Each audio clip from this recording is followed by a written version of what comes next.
Guys welcome back to my channel. তোমরা সকলে কেমন আছো? আশা করছি খুব ভালো আছো, আর আমিও ভালো আছি। তো মপুর ব্লগে আরেকটি নতুন ব্লগের সাথে তোমাদের সকলকে জানাই অনেক অনেক ওয়েলকাম। তো চলো, আজকে মেলার সেকেন্ড ডে।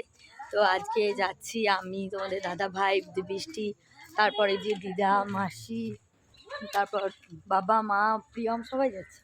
তো চলো আজকে কি করি সেটাই তোমাদের সাথে শেয়ার করবো। তো চলো, আর বেশি বক বক করছি না, তো দেখতে থাকো। এই দেখো দিদা, মাসি, যে বাবা, মা, ভাই, প্রিয়ম, সবাই আছি। তো চলো দেখতে থাকো। আমরা মেলায় যাচ্ছি টোটো করে, আর ওই যে পিছনে ওটাতে মার আসছে। চলো একবারে মেলায় গিয়ে তোমাদের সাথে দেখা।